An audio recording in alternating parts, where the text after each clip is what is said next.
기도하겠습니다. 하나님 아버지, 오늘도 우리에게 예배의 자리를 허락하심을 감사드립니다. 하나님, 주님 안에서 우리가 참된 평안을 얻게 하여 주옵시고, 하나님, 우리가 이 세상을 살아갈 수 있는 하늘의 힘을 얻게 하여 주옵소서. 하나님께서 우리에게 주시는 풍성한 복으로 임하게 하여 주옵소서. 예수님의 이름으로 기도합니다. 아멘. 오늘도 예배 가운데 나오신 우리 모든 성도님들 가운데 하나님의 사랑하심과 또 축복이 우리 모두에게 가득하기를 주님의 이름으로 축복합니다. 오늘 말씀의 제목은 회개, 자신을 꾸미지 않는 것입니다. 마가복음은 시작을 이렇게 하고 있습니다. 하나님의 아들 예수 그리스도의 복음의 시작이라. 마가복음에는 아기 예수님의 탄생 이야기, 또 족보 이야기, 또 예수님의 성장 이야기, 이런 것들은 없습니다. 예수님의 사역 바로 앞에서 예수님의 오실 길을 준비했던 세례 요한의 이야기도 아주 간략하게 기록되어 있습니다. 예수님의 탄생 과정, 또 족보, 성장에 관한 이야기들을 우리가 알게 되면 예수님을 알고 이해하고 믿는데 더 도움이 될 수 있죠. 그러나 그런 부분들이 없다고 해도 가장 핵심적인 내용만 있으면, 그 핵심적인 내용은 예수님께서 성장하셔서 사역하신 3년간의 그 이야기만 있어도 충분히 우리는 그 복음을 알고 믿을 수 있는 것입니다. 친구랑 가서 밖에 나가서 놀다 들어온 아들이 집에 들어오면서 엄마에게 와서 엄마 누구랑 놀았고 무엇을 했고 어디에서 놀았고 뭐 이런 자세한 이야기를 다 하고 나서 그 다음에 엄마 배고파요, 밥 좀 주세요, 뭐 이렇게 얘기할 수 있습니다. 근데 이렇게 안 하고 그냥 집을 문을 그냥 벌컥 열고 들어와서 엄마 배고파, 밥 줘, 이렇게 얘기를 해도 핵심은 똑같은 겁니다. 중요한 건 뭡니까? 배고프다라는 거죠. 밥 달라라는 이야기입니다. 그러니까 핵심적인 부분은 다 전달된 거죠. 마가는 먼저 예수님을 하나님의 아들이라고 선언을 하고 있습니다. 예수님의 가리켜서 하나님의 아들로 불린다라고 이렇게 말하지 않습니다. 왜냐하면 마가 자신이 예수님을 믿기 때문이죠. 그리고 하나님의 아들로 믿고 예수님을 소개하고 있기 때문에 그렇습니다. 그러니까 증인은 목격한 사람입니다. 증인은 추측하지 않습니다. 추정하지 않습니다. 이럴 것이다 라고 이렇게 설명하려고 하지 않습니다. 그냥 단언합니다. 왜 그렇습니까? 증인은 본 사람입니다. 증인은 들은 사람이에요. 그렇기 때문에 마가는 예수님을 말할 때에 예수님은 하나님의 아들인 것 같습니다 라고 말하지 않습니다. 예수님은 하나님의 아들일 확률이 매우 높습니다. 왜냐하면 이렇기 때문입니다. 이렇게 설명하지 않죠. 그냥 하나님의 아들이라고 말합니다. 단언합니다. 이유는 그가 증인이기 때문에 그렇습니다. 호주에서 사역을 하셨던 한 선교사님의 이야기입니다. 청소년을 선도하는 사역을 하고 있었는데 집에 올라간 청소년이 있어서 집으로 이렇게 돌려보내는 그 과정 가운데 납치하고 폭행했다라는 누명을 써갖고 호주에 있는 감옥에 들어가게 되었습니다. 하루는 그곳에 수감된 무슬림들이 와서 시비를 걸며 선교사님에게 예수가 누구냐라고 이렇게 물었다라고 합니다. 우리는 예수님은 하나님의 아들이시고 그리고 예수님은 하나님이시다라고 우리는 그렇게 분명히 믿습니다. 근데 무슬림들에게는 예수님이 하나님이시다라는 이 고백은 인정되어지지 않고, 그리고 이렇게 말하면 굉장히 모욕적이라고 생각을 한다는 거 합니다. 그러므로 이 질문에 예수가 하나님이시다라고 대답을 하게 되면 이 선교사님의 생명까지도 위태로울 수 있는 그런 상황이었습니다. 그래서 예수님께서는 어떻게 대답을 하셨냐면, 선교사님은 예수님은 좋은 친구시다. 예수님은 누구냐? 예수님은 나의 주님이시다. 뭐 이런 식으로 대답을 했다라고 합니다. 그러자 이들이 마지막으로 질문을 했습니다. 예수가 하나님이냐? 라고 질문했죠. 그러면 이 질문에는 두 가지 대답밖에 없습니다. 예수가 하나님이시다라고 대답을 하거나 예수는 하나님이 아니시다라고 대답을 해야 되는 것이죠. 이제 더 이상 피할 수 없는 상황이 되었습니다.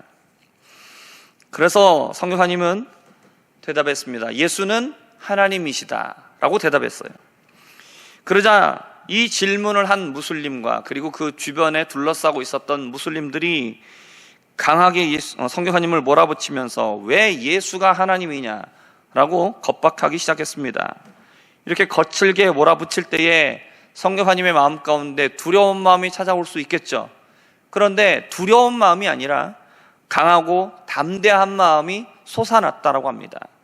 그래서 성교사님은 매우 큰 목소리로 예수는 하나님이시다. Jesus is God. 강하게 외치기 시작했다라고요. 한 번이 아니라 계속해서 예수는 하나님이시다. 예수는 하나님이시다. 그렇게 강하게 확실하게 대답할 때에 오히려 겁박하고 있었던 무슬림들이 오히려 움찔하고 그리고 점점 물러나서 사라졌다라고 합니다.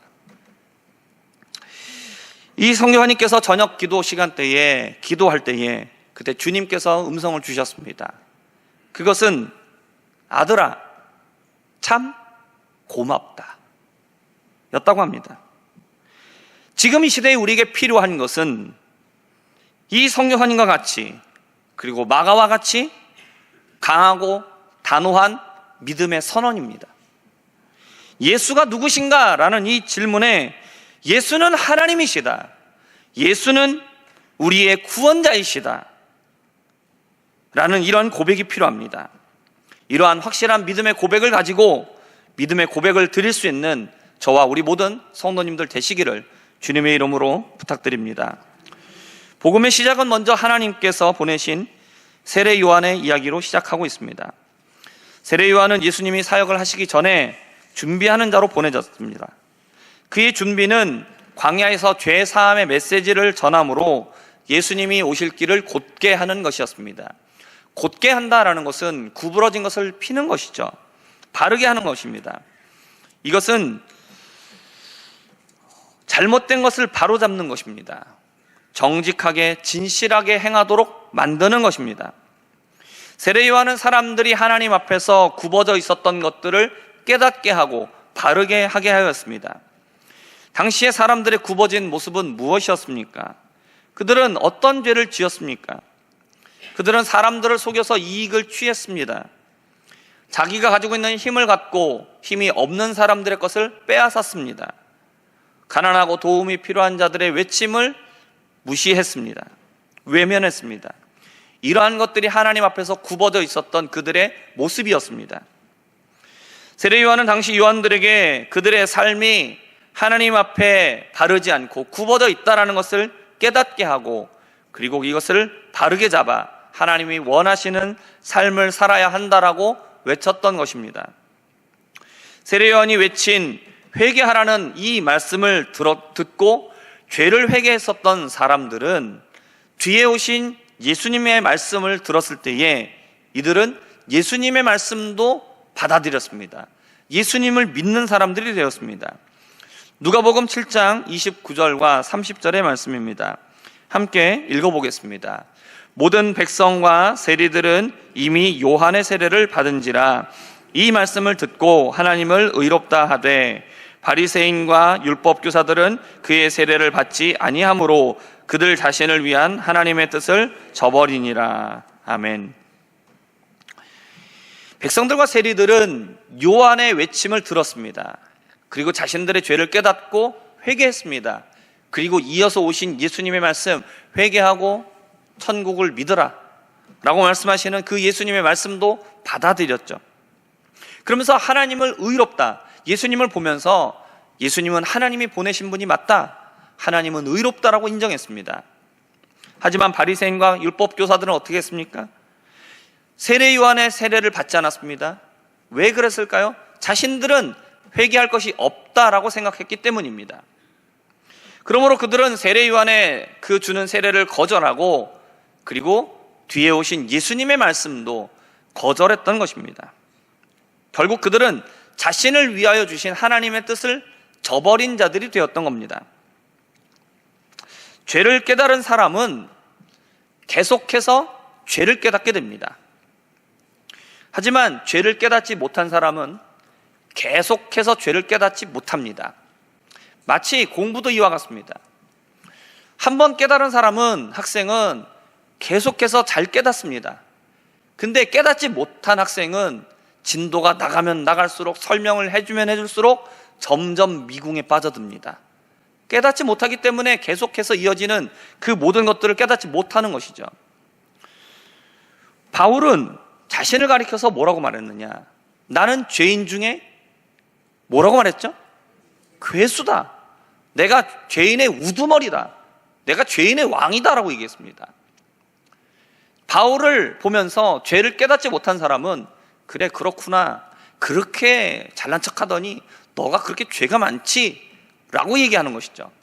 그러나 죄를 깨달은 사람은, 자신이 죄인인 것을 아는 사람은 바울의 그 고백을 들을 때에 뭐라고 반응하느냐?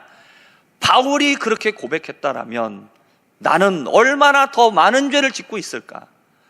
그렇게 주님을 위하여 헌신하고 모든 것을 다했었던 바울조차도 자신이 죄인의 괴수라고 말하는데, 나 같은 존재가 얼마나 죄가 많겠는가? 라고 자신을 바라보면서 한탄할 것이라는 거죠. 당시에 아브라함의 후손이다, 자신들은 하나님의 선택받은 백성이다라고 그들은 자부했습니다. 그러나 그들의 삶을 보면 전혀 하나님의 백성의 삶이 아니었죠. 세례요한은 그것을 깨닫겠던 겁니다. 너희들은 실상 죄인이라는 걸 알겠던 것이죠. 세례요한은 이렇게 자신의 죄를 깨닫게 함으로써 예수님이 오실 길을 준비한 겁니다. 사람들은 세례요한을 보면서 자신들이 그렇게 바랐던 그리스도가 아닐까 궁금했습니다. 그때 세례요한이 뭐라고 말하냐면, 내 뒤에 오시는 분이 있다. 그런데 그분이 오시게 되면 그분은 능력이 너무나 많으시고 너무나 크신 분이기 때문에 나는 그분의 신발끈을 푸는 종의 역할을 감당하는 것도 나는 감당할 수 없는 자, 없다라고 이렇게 얘기합니다. 그리고 또 말하죠. 자신은 물로 세례를 베풀지만 그분은 오시면 성령으로 세례를 베푸실 것이다 라고 말합니다. 세례 요한의 베푼 세례와 그리고 뒤에 오시는 예수님의 이 성령의 세례, 이것은 어떤 차이가 있는 것일까요? 세례는 죄를 씻어내는 겁니다. 자신이 죄를 깨달은 자가 죄에서 돌이키기로 다짐을 하고, 그리고 세례를 받음으로써 자신의 죄를 씻어내고 새로운 모습으로 거듭나는 것이죠. 세례 요한이 외쳤던 회개, 그리고 그가 베풀었던 세례는 무엇이냐? 유대인들로 하여금 하나님의 말씀에서 벗어나 있는 죄된 모습을 깨닫게 하는 것이었습니다. 하나님의 백성이지만 백성답게 살지 못하고 있는 그들의 삶을 깨닫고, 그들의 죄를 깨닫고 그들의 삶을 돌이켜 바르게 하는 회개와 세례였습니다. 세례 요한을 통해서 세례받은 사람들은 이제 나는 새롭게 살아야지, 하나님이 원하시는 대로 살아야지 라는 이런 다짐을 하게 되었던 것이죠. 이에 비해서 예수님께서 주시는 성령 세례는 무엇이냐? 이것은 죄로 인하여서 영원히 죽을 수밖에 없는 자신들의 처지를 깨닫게 하는 것이죠. 그리고 구원자이신, 유일한 구원자이신 예수님을 믿게 하는 세례였습니다.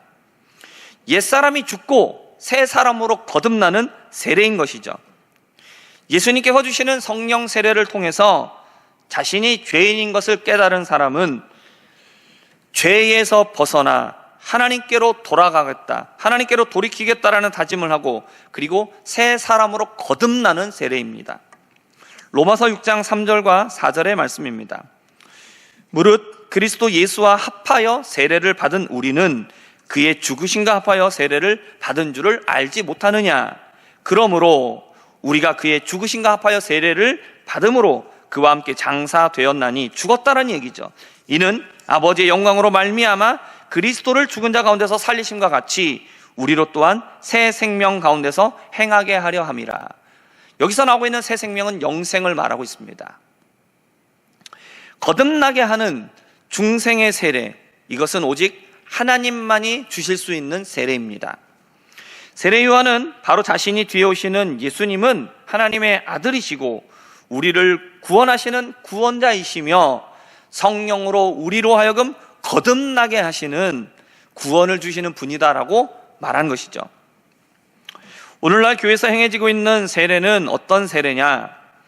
이것은 바로 예수님께서 베풀어 주시는 성령 세례를 세례식이라는 예식을 통해서 우리로 눈으로 보게 하는 것이죠. 목회자가 물을 뿌리거나 물에 담그는 이런 세례를 베풉니다. 이렇게 세례를 받을 때에 세례받는 사람은 자신의 고백을 하는 겁니다. 나는 죄인입니다. 오직 예수님만이 하나님의 아들이시며 예수님만이 나의 진정한 구원자이십니다 라는 고백을 믿음으로 하면서 세례를 받는 것입니다. 세례를 받는 사람이 진실되게 고백하면서 교회가 행하는 세례식에 참여할 때에 그 사람은 예수님께서 베풀어 주시는 성령 세례를 받는 것입니다. 세례식은 그의 그 믿음의 고백과 또한 신앙의 다짐을 모든 성도들 앞에서 공식적으로 보여주는 시간입니다. 그러한 예식입니다. 그리스도와 함께 내가 죄에 대하여서는 죽고 예수 그리스도로 말미암아 내가 새로운 생명으로 다시 태어나는 그리스도와의 연합을 보여주는 것, 그 예식이 세례식입니다. 그러나 세례식을 행한다 할지라도 그에게 진정한 믿음의 고백이 없다라면 그가 받은 세례는 아무런 효력을 가질 수 없습니다. 형식적으로는 그는 세례교인이 될 수 있습니다. 그러나 그의 영혼에는 아무런 변화가 나타날 수 없는 겁니다. 세례를 받는 사람은 자신이 가지고 있는 확실한 이해와 그리고 믿음을, 그 결단을 고백해야 합니다. 결혼식도 마찬가지입니다. 남녀 두 사람이 서로 진실하게 사랑하고 함께 살아가는 것이 결혼 생활이고, 그리고 그것을 예식으로 나타내는 것이 바로 결혼 예식입니다. 결혼식입니다. 둘이 함께 서로 사랑하고 함께 살겠다라는 것이죠. 우리가 죽을 때까지 함께 하면서 서로에 대한 진실함을 지키고 그렇게 살아가겠습니다 라는 자신들의 그 두 사람의 고백, 이것을 모든 사람들 앞에서 공식적으로 예식을 통해서 나타내는 것이죠. 그렇기 때문에 결혼 예식을 설령 못했다 할지라도 두 사람이 진실하게 사랑하고 그리고 서로 사랑하고 살아간다라면 그들의 결혼은 유효한 것입니다. 그러나 아무리 결혼 예식을 화려하게 했다 할지라도 그 마음 가운데 상대방에 대한 진실함이 없고 그리고 거짓으로 얘기했다라면 그 결혼 예식은 효력이 없는 거죠. 우리는 진정한 믿음의 고백을 드려야 합니다. 그리고 그 믿음을 바탕으로, 고백을 바탕으로 세례를 받아야 합니다. 그러면 또 어떤 분들은 이러실 수 있습니다. 제가 예전에 세례 받을 때에 그러한 믿음의 고백이 없이 그냥 세례를 받았습니다. 어떻게 해야 될까요? 라고 생각하시는 분들도 있을 겁니다. 그러나 물 세례는 단 한 번으로 충분합니다. 중요한 것은 우리의 중심이고 마음이고 믿음의 고백이죠. 그렇기 때문에 내가 다시 세례를 받아야 될 필요 없습니다. 내가 누구에게 받았느냐, 이게 중요한 게 아닙니다.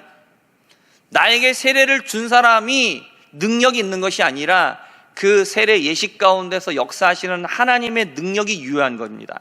그러므로 내가 그전에는 내가 세례 받을 때 진실하게 고백하지 못했다 한다라면 지금 이 시간, 내가 깨달은 그 시간에 하나님 앞에 진정으로 믿음으로 고백한다라면 그분의 세례는 유효한 것입니다. 이것을 믿으시기를 바랍니다. 세례 요한의 세례, 예수님의 오실 길을 준비했습니다. 그렇기 때문에 예수님께서 베풀어 주시는 성령 세례까지 받아야 합니다. 하나님의 말씀을 듣고 남들보다 의로운 삶을 사는 것만으로는 안 됩니다. 다른 종교를 믿는 사람들도 그들의 교리에 따라서 또는 자신의 양심에 따라서 의롭게 살아가는 사람들이 있습니다. 때로는 예수 믿는 사람들이 부끄러울 정도로 그렇게 의로운 모습을 보여줄 때도 있습니다. 그러나 그것만으로는 안 됩니다. 세례 요한의 세례만은 이것만으로는 안 됩니다.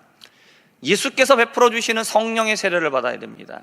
내가 죄인이란 사실을 깨닫고 그리고 새로운 영원한 생명을 주시는 예수님의 성령 세례를 받아야 합니다. 예수만이, 오직 예수님만이 나의 진정한 구원자, 예수님이 하나님의 아들이시며 예수님이 하나님이시다라는 믿음의 고백을 드리기 위해서는 우리가 성령 세례를 받아야 합니다. 이것을 깨닫고 그 가운데 살아가는 그 믿음으로 우리는 살아야 합니다. 세례 요한은 낙타토 옷을 입고 허리에 가죽띠를 띠었습니다. 야생에 있는 벌꿀, 석청을 먹으면서 메뚜기를 먹으며 광야에서 지냈습니다. 그의 모습은 일반적인 사람들과는 너무나 달랐습니다. 광야는 사람들이 접근하기 힘든 지역에 있었습니다.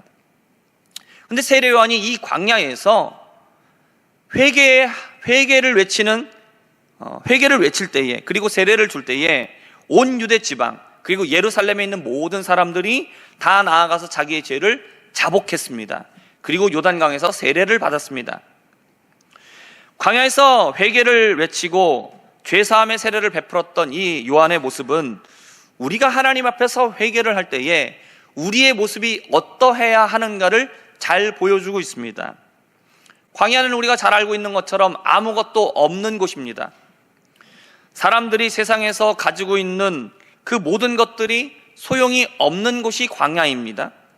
그리고 세상을 살아가면서 얻기를 원하는 그 모든 것들을 얻을 수 없는 곳이 광야죠. 세상에 살면서 사람들은 돈과 명예와 지식과 권력과 그 외에 여러 가지 것들을 얻고 싶어 합니다. 이러한 것을 얼마나 많이 가지고 있느냐에 따라서 사람들은 보이지 않는 계급을 매깁니다. 이것으로 상대방을 무시하고 차별합니다. 또 그것을 가지고 있는 사람을 부러워하고 질투하고 시기하고 빼앗으려고 합니다. 사람들은 이런 것들을 가지고 자신을 자랑하는 도구로 삼습니다. 자신을 꾸밉니다. 그리고 사람들은 그것을 바라보면서 환호합니다. 그러나 이런 모든 것들을 가지고 있다고 해도 광야에 나가게 되면 그것은 아무것도 아닙니다. 아무런 가치가 될 수 없습니다. 명예를 많이 가지고 있어도 광야에 나간다 한들 나를 알아봐 줄 사람은 없습니다. 돈을 많이 가지고 있어도 그곳에는 돈으로 살 것이 아무것도 존재하지 않습니다. 지식이 있어도 학벌이 높아도 그 뜨거운 광야에서 햇볕을 막아줄 수 없습니다. 세상에 쾌락도 없고 즐길 것도 없습니다. 나를 포장하고 있었던 모든 것들, 사람들이 나를 우러러 봐줬던 그 모든 것들, 광야에서는 무의미합니다. 무가치합니다. 필요 없습니다. 광야에 가게 되면 오직 순수한 나의 모습만이 남습니다. 세상에서는 내가 가진 것들 때문에 나를 대단하게 봐줍니다. 높여줍니다. 칭찬해줍니다. 대접해줍니다. 그러나 홀로 광야에 나가면 나는 벌거벗은 한 명의 존 불과합니다. 광야에서 무엇이 들립니까? 회개하라는 하나님의 음성이 들립니다. 광야에서 회개하라고 말씀하시는 하나님의 그 말씀 앞에 나를 꾸며주고 있었던 세상의 모든 것들은 아무것도 아닙니다.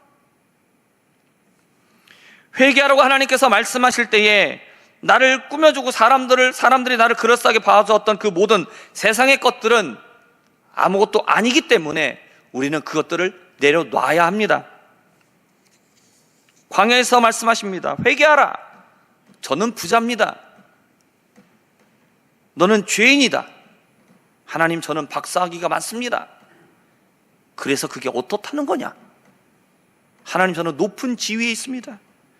그것으로 너의 죄를 없앨 수가 있느냐? 우리가 가지고 있는 모든 것들을 광야에 가지고 끌고 나가도 광야에서는 그것이 아무것도 아닙니다. 그런데 그 광야에서 무슨 소리가 들리냐? 하나님의 음성이 들린다라는 거죠. 회개하라는 거예요.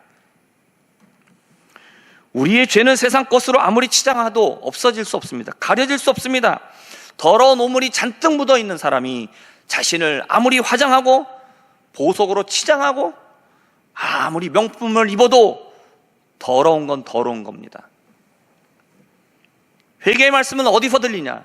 광야에서 들립니다. 화려하고 정신을 산만하게 만드는 것이 없는 광야에서 하나님의 말씀이 들리는 것입니다.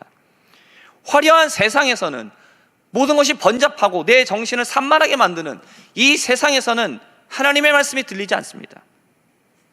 그렇다면 하나님의 말씀을 들을 수 있는 광야는 어디에 있는 것입니까? 그것은 어떠한 특정한 장소가 아닙니다. 그건 바로 내가 가지고 있는 모든 것들을 그것이 아무것도 아니라는 사실을 깨닫고 그것을 내려놓을 때 그 시간, 그 장소가 바로 광야가 되는 겁니다. 하나님 앞에서 나를 꾸미고 포장해 왔었던 그 모든 것들을 내려놓을 때 그것이 광야가 되는 것이죠. 나를 꾸미고 포장했던 것들을 내려놓을 때 비로소 그제 하나님의 말씀이 들리는 것입니다. 세상의 기준으로는 나는 꽤 괜찮은 사람이라고 생각했는데, 사람들도 그렇다라고 말을 해왔었는데, 그러나 하나님 앞에 설 때에 나는 아무것도 아니다라는 사실을 깨닫고, 그리고 회개하라는 말씀을 들을 때에 나는 죄인이라는 사실을 깨닫게 되는 것이죠. 사랑하는 성도 여러분, 회개는 하나님 앞에서 나를 그럴싸하게 보이기 위하여 꾸미지 않는 겁니다. 성경을 보면 사람들은 회개할 때 자신을 꾸미지 않았습니다. 요나 선지자가 니느웨에 가서 회개하라고 외쳤습니다. 너희들이 회개하지 않으면 40일 뒤에 하나님의 심판이 임하게 될 것이다 라고 외쳤죠. 그때 하나님을 알지도 못하고 하나님을 섬기지도 않았었던 아수르, 그 수도의 니느웨의 사람들, 왕으로부터 모든 백성들이 어떠한 반응을 했느냐? 그들은 회개했습니다. 왕은 왕복을 벗었습니다. 굵은 베옷을 입었어요. 그리고 제 위에 앉았습니다. 신하들과 백성들, 심지어 가축들까지도 먹지도 마시지도 않으며 회개했습니다. 그들은 자신을 꾸미고 있었던 모든 것들을 내려놓았습니다. 회개하는 모습입니다. 다윗도 밧세바와의 범죄를 지적당하였을 때 죄를 회개하며 몸을 씻지 않고 기름을 바르지 않고 옷을 갈아입지 않고 먹지도 마시지도 않았습니다. 참된 회개의 모습은 무엇입니까? 하나님 앞에서 나 자신을 꾸미지 않는 겁니다. 그럴싸하게 나를 포장해왔던 모든 것들을 내려놓는 겁니다. 그리고 내 모습 있는 그대로 하나님 앞에 서는 겁니다. 하나님 앞에서 자신을 변명하지 않는 겁니다. 죄인된 나의 모습을 솔직하게 인정하는 겁니다. 그리고 나의 모습을 돌이키고 하나님의 뜻대로 살아가는 겁니다. 하나님 앞에서 나를 꾸미는 것을 포기하시기 바랍니다. 하나님 앞에 나올 때에 그럴싸하게 보이기 위하여 나를 치장하지 마시기 바랍니다. 세상의 것들을 내려놓으시고 하나님 앞에 있는 모습 그대로 서시기 바랍니다. 그래야 비로소 하나님의 말씀이 들릴 수 있습니다. 유대 사람들이 광야로 몰려나갔습니다. 왜 나갔습니까? 무엇을 얻기 위해서 그들이 달려나갔던 겁니까? 광야에는 누가 있었습니까? 세례 요한이 있었어요. 세례 요한이 무엇을 말했습니까? 회개를 외쳤어요. 그들은 광야에서 하나님의 말씀 앞에 섰습니다. 광야에 나가게 되면 돈, 권력, 명예, 지식 아무것도 소용이 없지만, 그리고 그곳에서 이런 것들을 얻을 수도 없습니다. 광야에는 이런 것들이 없기 때문이죠. 성도 여러분, 우리가 주일에 예배를 드리러 나옵니다. 교회에 나오죠. 우리는 교회에 왜 나오는 겁니까? 우리는 무엇을 위하여 예배를 드리고 있는 것입니까? 마태복음 11장 7절과 9절의 말씀입니다. 함께 읽어보겠습니다. 그들이 떠나매 예수께서 무리에게 요한에 대하여 말씀하시되 너희가 무엇을 보려고 광야에 나갔더냐? 바람에 흔들리는 갈대냐? 그러면 너희가 무엇을 보려고 나갔더냐? 부드러운 옷 입은 사람이냐? 부드러운 옷을 입은 사람들은 왕궁에 있느니라. 그러면 너희가 어찌하여 나갔더냐? 선지자를 보기 위함이었더냐? 옳다. 내가 너희에게 이르노니 선지자보다 더 나은 자니라. 아멘. 좋은 구경하고 싶다면, 눈에 좋은 구경, 눈호강 하고 싶다라면 주일에 어디 가면 됩니까? 캠핑하러 가면 됩니다. 보기 좋은 곳, 명승지 많지 않습니까? 근데 우리는 이곳에 나왔습니다. 왜 왔습니까? 부드러운 옷을 입은 사람, 권력자들이죠. 권력을 얻고 싶다라면 어디로 가면 됩니까? 정치하는 판으로 가면 됩니다. 근데 우리는 그곳에 가지 않았습니다. 주일에 예배하는 장소로 왔습니다. 우리는 이곳에 왜 온 것입니까? 예수님 말씀하시죠? 너희가 광야에 왜 나갔느냐? 광야에 누가 있더냐? 선지자를 보기 위해서 했느냐? 내가 말하노니 선지자보다 더 나은 자니라. 우리가 세상의 것들을 얻고자 한다라면 우리가 지금 이 시간에 이 자리에 앉아 있을 필요가 없는 것이죠. 세상으로 나가면 됩니다. 그리고 그곳에서 내가 얻고 싶은 것들을 얻으려고 힘을 쓰면 됩니다. 좋은 성적을 얻고 싶으면 공부하면 되는 것이고, 돈 벌고 싶으면 가서 장사하면 되는 것이고, 아니면 더 많은 일을 하면 되는 것이죠. 그 외에 다른 것들을 얻고 싶다라면 그것을 쫓아서 그것을 하면 되는 겁니다.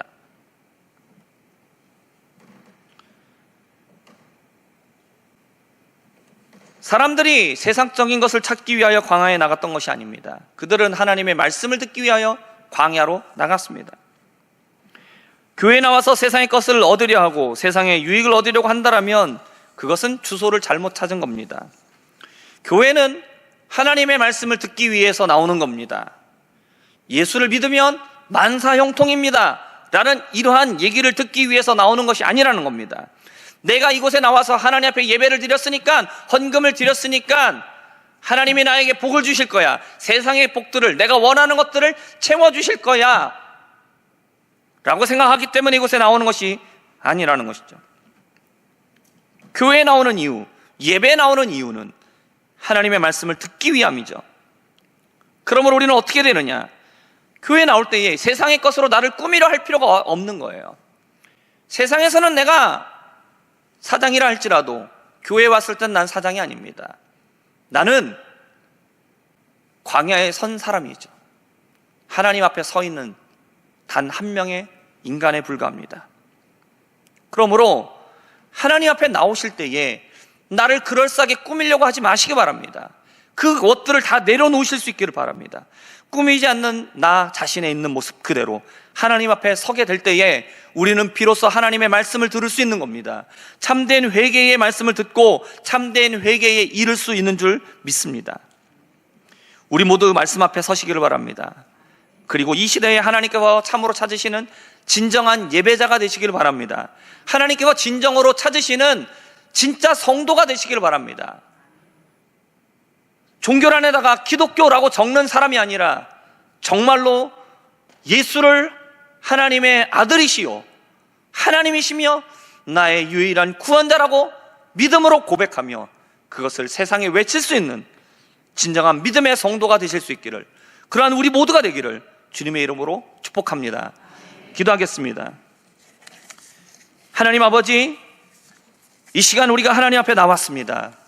우리가 세상의 어떤 것을 얻기 위해서가 아니라 하나님의 말씀을 듣기 위하여 하나님의 모든 것을 내려놓고 하나님 앞에 정직하게 서게 하여 주시옵소서.